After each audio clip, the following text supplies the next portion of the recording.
cabbage. Welcome back to Cabbage Man, everyone. After a long hiatus in a cave, I have returned. Cabbage Man is here to please you. If you enjoy my pain, prepare to be stimulated. Episode 2 was absolutely amazing. We made many friends and opened many chests, and I was sort of heartbroken to be leaving the mines. So, kick your feet up, grab your popcorn, and enjoy living vicariously through my masochism. Cabbage Man out. Oh, yeah, roll the Green Grocers ad.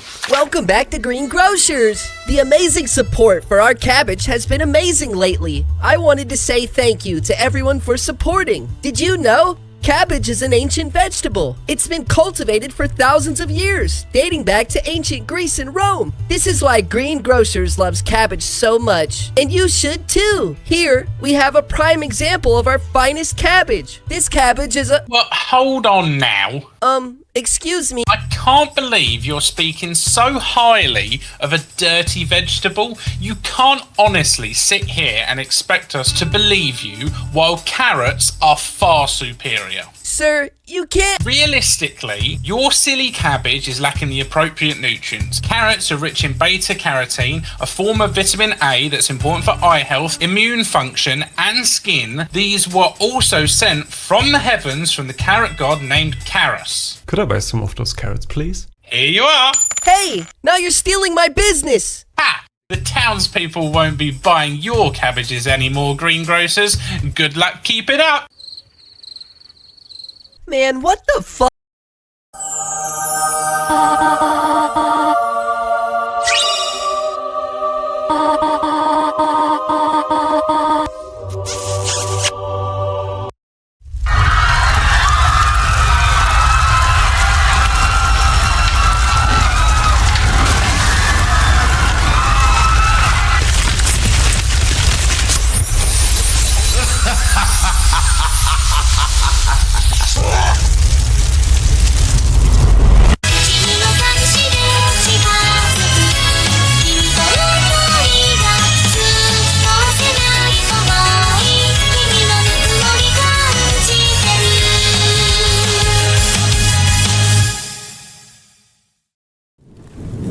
What is up, my beautiful cabbages? Hello again. Last time we left off with Cabbage Man finishing the forest grind. The chest grind was absolutely insane, and I almost gave up on the challenge. Here we are though. Episode 3 begins now. I finally managed to reach 50 alchemists and bought the cape. I also went in for a grind and reached level 100 scout. 100 scout is the last major forest goal that I wanted to finish. The main reason I did this was to get a cool cape and also finally have cool looking guardian armor. With that out of the way, here's our gear and weapons. And here's our profession total before entering the mines. As you can see, we managed to get 69 alchemists with all the knowledge points so far. I'm still fully committed to putting KP into Alch, by the way. Now that we look kinda cool, and I feel satisfied with my forest grind, we can head into the mines.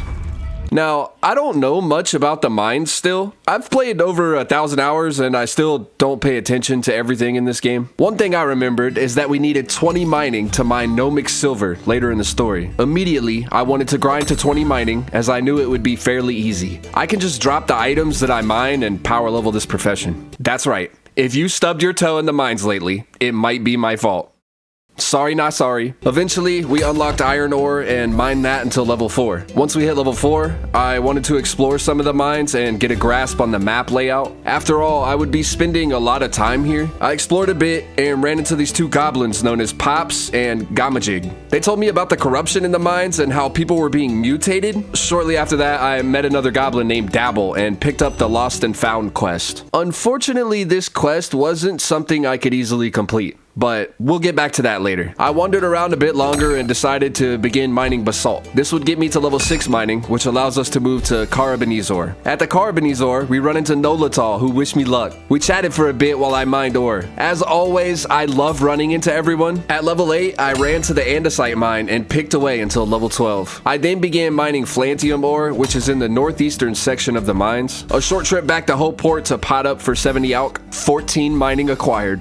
Now we can pick away at the basalt ores. I got to 15 mining and stopped to progress the main story a bit. At the rope ladder, I blew the goblin whistle. Pause. And summoned this guy. He told me he ain't putting down the ladder until I bring him a shiny amethyst. Apparently, Sammy Claude knows where to find one. I ran to Sammy and asked him. Sammy let it slip that cave moths can lead you to some good old amethyst. I find the cave moth, follow it, and find a shiny amethyst lodged in the wall. After mining the amethyst, it was time to head back to that boy Scallick. I threw the amethyst up to Scallick and they let the ladder down for us. Shortly after that, I knocked on this large door and heard someone inside yelling, "Go away!" I convinced the voice that I wasn't gonna hurt them and they let me in the gnome dwelling. Inside, Thaddeus tells us about the corrupted guards up ahead and gives us a key to open the door. At this point, I went back to mining basalt until level 16 mining. I was level 0 mine fighter, so fighting the corrupted guards wasn't happening. A Dothril ore was next, and it was a simple little grind to level 18. Once we hit 18, it's back to Flint. At the Flint, Midnight messages me and asks, "What do you think happens if 2 players finish 500 woodcut from the same tree co-op cutting?" He mentioned that the rank 9 woodcutter was considering his offer to test it for science. A wild idea that we'll revisit later in the episode. After finally reaching 20 mining, it was time to begin our mine fighter grind. Off to the goblins we go! Early on in our mine fight journey, we receive a rare wooden square shield drop.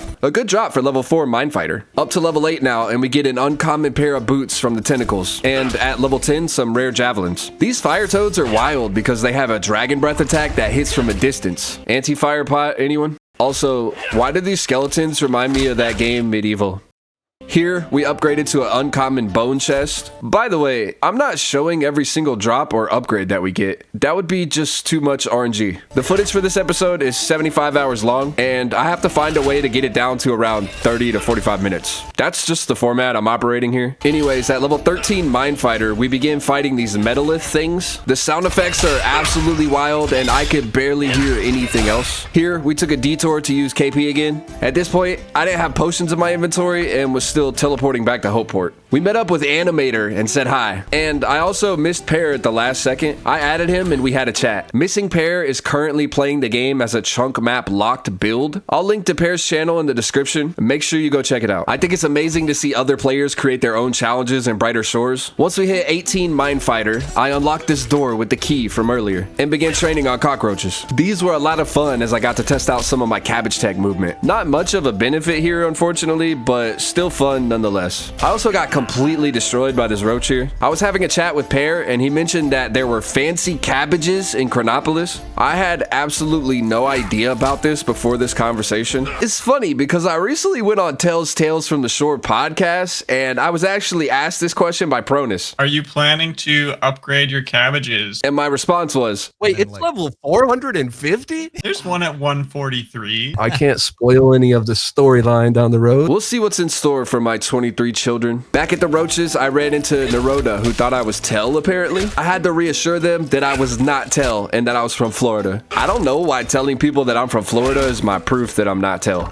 I mean, Florida and Australia are pretty much the same, right? Once we reached 20 Mine Fighter, it was time to fight those corrupted guards. This guy with really bad breath yells at me and the fight is on. After some quick work, the guard falls. You know, I never really noticed that these guards had names and info cards. My favorite one is Private Salt. I called up my baby girl to Dryad, and she told me about some green glowing goos in the nearby area. After a sweet chat, I hung up and attempted to open this door. The voice inside eventually opened up after I told them I had slain the mutants. We met Gretel, and she tells us some very important lore about where these crystals are actually coming from. Apparently, she saw a sorcerer in red robes uprooting them with dark magic. After asking if she'd seen any green goo, she hands me a glowing green piece of coal and we're on our way. The second green goo is actually right next door at the cockroaches. All we had to do was slay the green cockroach and the goo was ours. Not too far from here is another green goo that is hidden in the lair of the Grachnid. Now, this room is different than most because you have to step on the correct tiles to not get thrown back by the Grachnid. Now, I've completed this puzzle with an image on the side before, but I've never done it just by trial and error. Call me a fake gamer, I don't care. I wanted this run to be 100% genuine, so I didn't look at any images. I can't explain how upset I got when I stepped on a wrong tile. Every time I heard that crunch, I could feel my face getting more and more red by the second. Eventually, we completed the puzzle, and I could calm down. Apparently, I was AFK here and MFs ran into me. I'm sorry, MFs. I was probably preparing my cabbage sandwich IRL. Once I returned from the kitchen, I grabbed the last piece of goo from the stalagmites and headed back to purify the crystal. After purifying this area of corruption, we are tasked with heading back to the captain. In the captain's office, we find Nabith, who is rambling about Vilzax. The captain doesn't seem too pleased, but after reporting my findings, Nabeth confirms her suspicions and tells us that the agents of Vilzax are behind our problems. She says that the Vilzax is a dark magic of an ancient civilization that has been long subdued. She wants me to report to Lord Brannoff immediately. I report to Lord Brannoff my findings, and he tasks me with finding a horn. Like, bro, ancient magic is being restored to corrupt this realm and shift the balance of magic, and you want me to get an artifact for you? Fine. I know exactly where to look because Cabbage told me and not because I use Wikipedia. After interrogating the goblin guard for a bit, he reveals that there's a key being held by one of the goblins outside. After bashing about 10 goblins, we get the key and open the goblin vault. In here is the artifact that we're looking for. The Horn of Hopeport. Wow, look at it. Back at the Brannoff Manor, we hand the Lord his horn and are congratulated. Then he tells us that a mage with red robes took a ship to Chronopolis. Unfortunately, the storm was too strong for our ships, so I was gonna need to convince some Cyclops to let me pass. The captain approves our travel and hands us a letter to deliver to the captain in Chronopolis. Now we have to convince the Cyclops. I try to tell him it's urgent, but he insists that I bring him no mixed silver to pass. It's funny how everyone has me running their errands this episode. I run back oh so excited to grab the no mixed silver, but soon realize that we need a total level of 65 in the mines of Montauban. It was time to approach other professions. First of all, I bought some XP potions for the mines. Next, I began grinding Mine Fighter again. I always want to make sure that my combat professions are leveled up properly, as they bring in most of my income. Also, for the future combat rework, while fighting the roaches, I got a rare bone torso drop. Combat has really been kind to me throughout my time in the game. I always seem to be well off with the drops I receive. A quick little trip to the quartermaster, you know,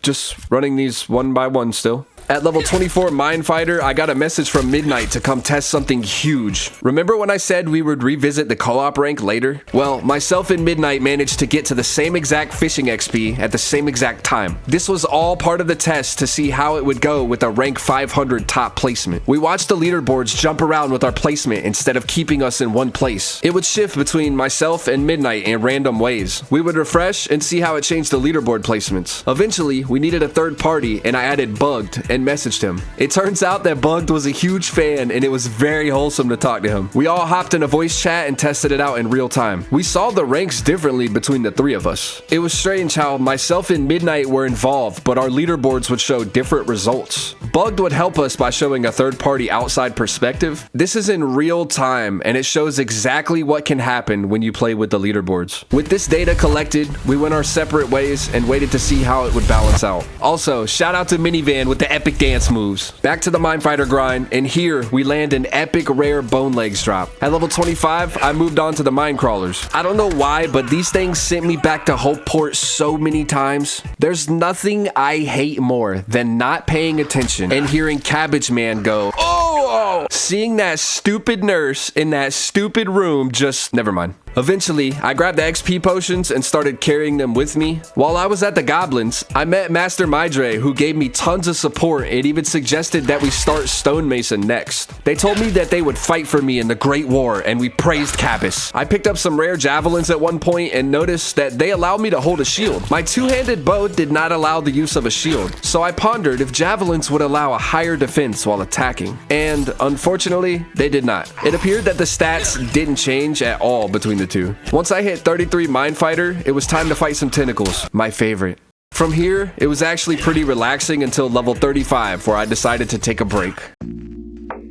Now, I had a huge grind ahead of me. I knew that the 3 crafting professions were going to take time, and since I'm the first CABBAGEMAN, I wanted to level all 3 of them to level 20. This way, I could put knowledge points into each one while grinding other professions. Master Mydre mentioned earlier that I should start with Stonemason, so that's what we're doing. We had a huge task ahead of us, and I wanted to tackle it right away. At this point, I had to gather these resources to reach level 20 Stonemason. I wanted to test the most efficient route for running flint, so I approached this from 3 different paths. This path takes you from the stone bank past the tentacles and north through the mines. This path is risky because you have to step on these tiles perfectly. By the way, this is the route I recommend every time you pass through these tentacles. The second path leads you from the Hope Forest teleport stone to the north and then east past the viper snakes, then south into the northern mine entrance. This path was slightly slower and you have to use immunity for the vipers or bring fear potions. The third path is similar to the second, but we head south from the Hope Forest teleport stone and past the Wendigo to the east, then into the western mine entrance. This path was also dangerous as the Wendigo will almost always hit you. You can use immunity or bring fear potions. Ultimately, I chose the first path through the mines and made an effort to not get hit by the tentacles. This grind was slowly going to become one of the biggest mistakes in my entire challenge so far. I ran each and every stone one by one from the northern mine back to the stone bank and then back to the northern mine over and over again. During this time, I took a little break to make this beautiful meme. Do you think this is true? After getting up to 48 flint, which took about an hour, I figured it was time to test out the gas leeches. It turned out that running gas leeches one by one wasn't that bad for Stonemason. About 18 minutes of running leeches and we reached 100 gas in the TEA machine. Not too bad. Now, this is where the grind changes massively compared to other players. After episode 2 ended, I was talking with Tell and tried to sneakily ask him for some advice in the mines, to which he responded, I said, you'll figure it out. Tell, here's your moment of satisfaction. This is really easy. Wait. If you didn't already know, Stonemason, Blacksmith, and Bone-wright require at least 2 inventory slots in order to craft any weapons or armor. This means that the only way I can earn XP in these 3 professions is to simply put 1 raw material into the machines and remove them. The experience drops for this process are absolutely abysmal. Let's just say that I wasn't prepared for the mental torture of the mines. After finishing all 48 flint, I needed a break. I decided to play some Call of Duty Zombies. Let's just say it didn't get rid of any of my stress. Back to mining! While mining, I had a chat with Lon about praising Cabbage. Lon actually voiced Dami in the Green Grocers ad. Shout out to Lon. Another 55 minutes later, and we collected the last 48 flint needed to reach level 6 stonemason. Yes, I said that right. Level 6. 26 more minutes of etching stones one by one, and we reached that beautiful level 6. I began testing multiple paths to get to basalt. The first path is from the stone bank heading north through the tentacles. This path is only difficult due to the tentacles being hostile. The second path is north from the Hope Forest teleport stone and east through the vipers, then south like before into the northern mine entrance. Again, this path is slightly slower and you have to use immunity for the vipers or bring fear potions. The third path is south from the Hope Forest teleport stone and east through the Wendigos, then into the western mine entrance. Again, this path is also dangerous as the Wendigo will almost always hit you. You can use immunity or bring fear potions. Ultimately, I chose the first path again and made sure not to misclick in the tentacle rooms. I still misclicked a lot. After about 37 minutes of mining basalt, I had to teleport back to Hopeport and spin my KP. And with those 2 knowledge points, we were halfway to 78 alchemy. During our basalt grind, Brelion wishes us luck on our grind. May Cabbage bless you, my friend. Another 2 hours go by and I managed to get up to 104 basalt in the stone bank. At this point, I ran to hang out with the homie Midnight and we praised Cabbage. A much needed break during the insane grind. Also, hi Kimchi. After 2 more painful hours of mining, we finally stacked up the 179 basalt needed to get to level 12 stonemason. I etched basalt until I ran out of gas in the TEA machine, and then I ran about 30 minutes of gas leeches and got us some gas to etch more basalt. I should have ran all of the gas needed because after etching for about an hour and a half, I actually ran out of gas again, so I ran more gas leeches and finished off the basalt grind. Now, it was time to move on to andesite. This outcrop was much closer, so I didn't need to time each path to get here. I could simply mine the andesite and teleport back to the southern mine teleport stone. A painful grind began.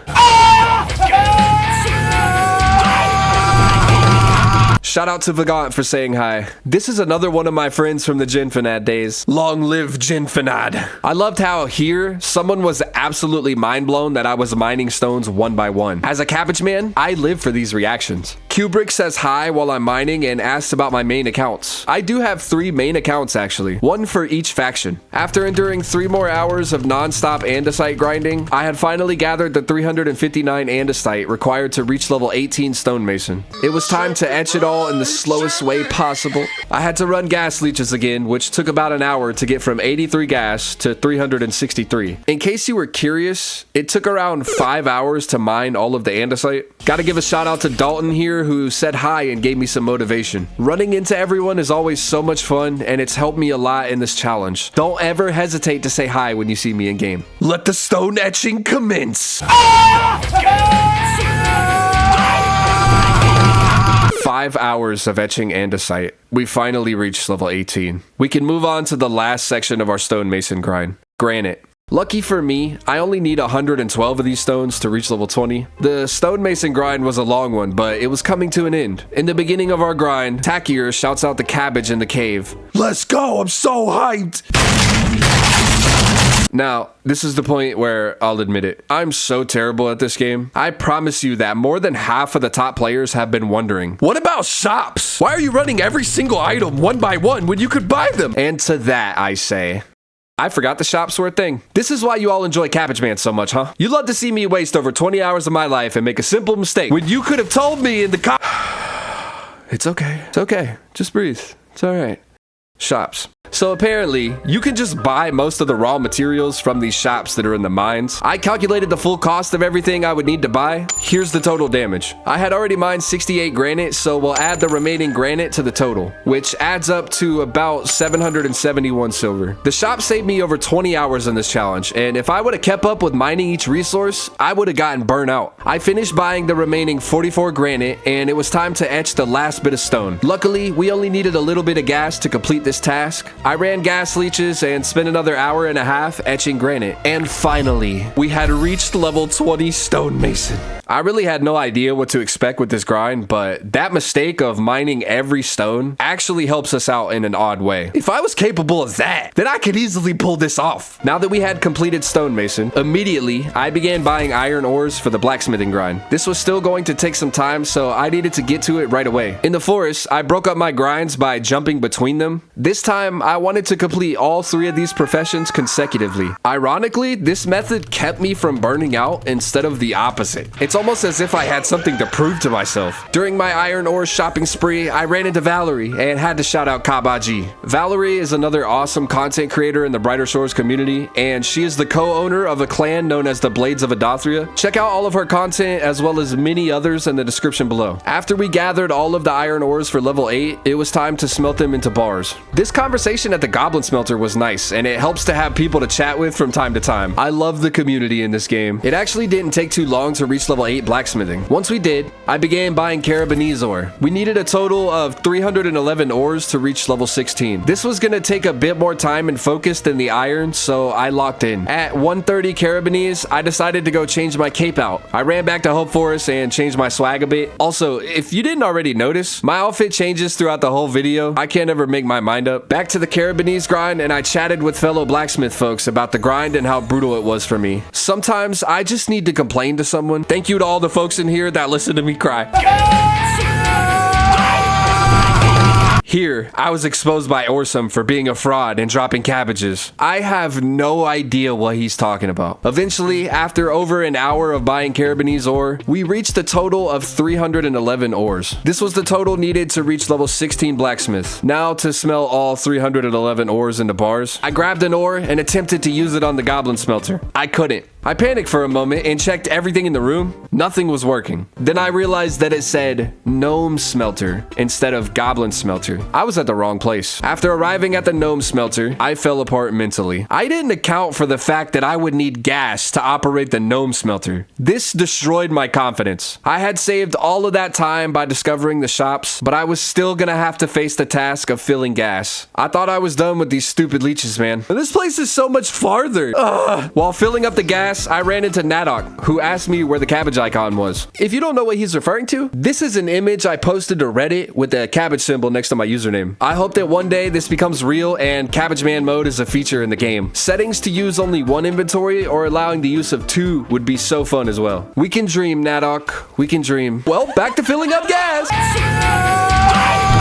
30 minutes later, I ran across something wild in the mines. I saw Orsum interrogating NesQck. Now, I don't know anything about the mines and the community here, but Orsum was claiming that NesQck had been allowing others to use their account, and that he had evidence gathered by some of the players in the mine community. I stuck around and heard out some of the interrogation. I won't side with either party, but I do understand how both sides could be true. The only real way to prove something like that, though, is with hard evidence. And ultimately, the entire situation is going to cause tension and drama within the mining community. I'm not sure how they're going to handle the whole situation, but I hope that everyone can find some balance in the chaos. There's a huge loving player base in the mines, and everyone seems so passionate. I just hope that they don't let the game ruin their humanity.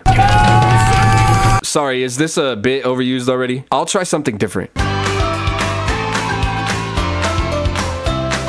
You know, Mysticalia would love that I chose happy vibes instead of anger here. Another hour and a half later, and we filled up the machine to 320 gas. This is just enough to finish all of our Carabinese ores. I began smelting the ores into bars and had a chat with Orsum. He said that he takes back his comment about me dropping cabbages, and he mentioned that he didn't quite understand what the goal of my CABBAGEMAN grind was. I always want to remind people that this challenge is to show all of us that even though the game is in early access and you might run out of content, there's ways to simply create your own content and have fun in many different areas. It's not always about the ranks and the numbers. Remember to do fun things like gathering players for events or trying to beat the game with 23 cabbages in your inventory. Not everything is completed for us to enjoy yet, so we have to wait. Allow yourself to be creative and try new exciting things in Brighter Shores. You never know how much fun you may actually be missing out on. The Carabinese grind continued, and eventually I asked about the mine carts as I was curious about them. I thought that maybe there was a way to use the mine cart to deposit more than one ore. Apparently they were good experience, but they didn't give items. Could be a good way to level mining, but unfortunately we can't use it to get more than one ore deposit. Here, Ravar gave me some huge motivation to keep going. This mine grind was seriously a landscape of mental depression. But with that energy,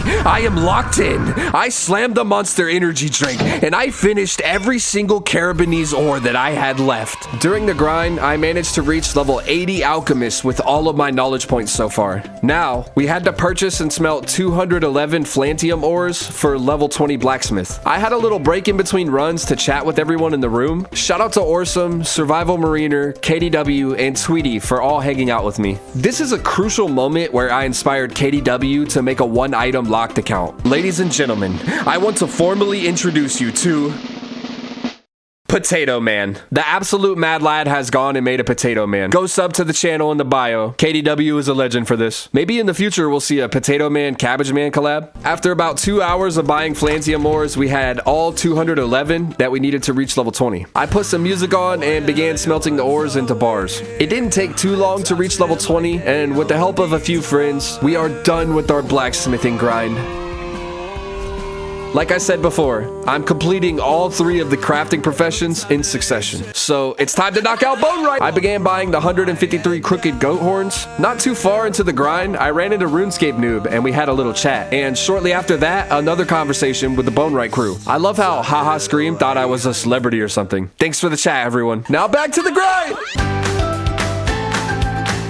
Shout out to Kimchi Man here for suggesting they add pickling to the game. Can we make this a thing, please? Also, hi again, RuneScape Noob. I actually ended up running out of money completely while buying the bone spikes. This was the first time I was able to leave and go do something else during this grind. We head on over to the tentacles and begin training some mine fighter again. This will get me that last bit of silver to finish off the bone grind. After poking tentacles with my stick, pause, I headed back to the apothecary to spend KP and had a chat with everyone there. We got to see our old friend Donkey Boy again. The myth, the legend. Back at the tentacles again, we get a nice rare Truncheon upgrade. Not much of an upgrade, but an upgrade nonetheless. Not too long after that, we had finished gathering all of the silver needed to buy the rest of our bones. Another short grind of bone buying later, and we're done. All bones purchased. For the record, it took about 7 hours to buy all of the bones required for level 20 Bone-wright. I'm not sure if you remember, but earlier, myself and Midnight tested leaderboard ranks and mentioned a duo 500 woodcutter idea. Here, we witness Raka and Midnight using co-op woodcutter to help Midnight catch up to NesQck. NesQck was waiting at level 499 for Midnight to catch up. These 3 players were all waiting on one another so they could pull this off, getting the exact same XP while crossing the 500 mark together. Would it break the leaderboards like before? The time had finally come to witness this moment in Brighter Shore's history. Everyone from the community came together to throw a huge party for Midnight and NesQck. Oh, by the way, thanks Mysticalia for getting me lost in this moment. I followed her and we both ended up in the pooling area somehow. If you wanted to hang out in the spa, you could have just asked me. Just kidding. Love you, Misty. We eventually found our way to the party and everyone was starting to show up. After some celebration and catching up with everyone, we all prepare our messages for the huge moment we are about to witness. 3, 2, 1. They actually did it. They actually managed to get 500 woodcutter with the same exact XP. Now, I'm an idiot and I didn't watch the leaderboards, but in this moment, the rank 9 and 10 positions that Midnight and NesQck were both ranked at were swapping positions randomly, much like it did with the fishing leaderboards earlier. They had really pulled this whole thing off. From a simple idea to becoming reality. February 2nd, 2025 will always be remembered as the day that Midnight and NesQck broke the leaderboards with 2 top 10 ranks. I have to take a moment to speak about the purpose behind this idea. Midnight had approached me with this idea originally, so I don't want to ruin any of his credit in this moment. This entire heist was a huge way to say that we all need to remember to not take ranks and numbers so seriously. In a game where everyone is racing to the top and some people are fighting between one another, we must remember to remain at peace together. NesQck, Midnight, and Raka all came together and agreed to help each other get this rank. Most players are not even willing to slow down for another person to catch up. This shows that it's not always so serious and that we can all work together to have fun. Shout out to NesQck, Midnight, and Raka for pulling this off. I hope we can all see this for what it is. 3 players putting their race aside to work together. I love this community. Now back to Bone-wright! With all of the bones finally collected, we can begin brewing them one by one. Shortly into the bone grind, I actually managed to catch Midnight and NesQuck's woodcutter ranks swapping places. This was probably 20 minutes after they reached 500 and it was still swapping. Those absolute legends. Shout out to Ombard, K2, and Levy for hanging out with me and chatting. Also, Animator, hi. Here I took a break to go check on a theory that Potato Man came up with. Since we couldn't level Chef, maybe boost potions could help us get to level 4 and allow us to make omelets. When I checked out the boost potions though, I noticed that they only boosted professions to unlock passive activities. This wasn't gonna work at all. Looks like we're out of luck. Honestly, even though Bone-wright was the easiest grind so far, I was really struggling during this time. Without sleep, I was falling asleep in my chair, and I had to hype myself up with loud and aggressive rap music. Eventually, we pulled through and finished brewing every single bone to reach level 20 Bone-wright. I had no choice but to yell out in the chat and cry. The pain was over. I spent over 40 hours in these mines to achieve something that's simple for most players. To most of you, this might not seem like much, but this literally took 11 days of waking up every day and playing anywhere from 10 to 16 hours. I still try to maintain 6 to 8 hours of sleep. Not because I'm trying to stay healthy or anything, I just like sleep. With the 3 most difficult parts of my mine grind out of the way, it was time to head back to Mine Fighter and push for level 50. Once again, combat is my main source of income, and I wanted to prepare for the combat merge a bit as well. Back at the Tentacles, we make a quick push to level 38 Mine Fighter and move on to the Skeletons. A quick trip back to the Apothecary for out KP. While we were at the Skeletons, I ran into Felix and we chatted for a bit. Eventually, I got stuck and needed Stepbro to get me out. Thanks, Felix. At level 41, I began trading on the fire toads next door. Felix tried his luck,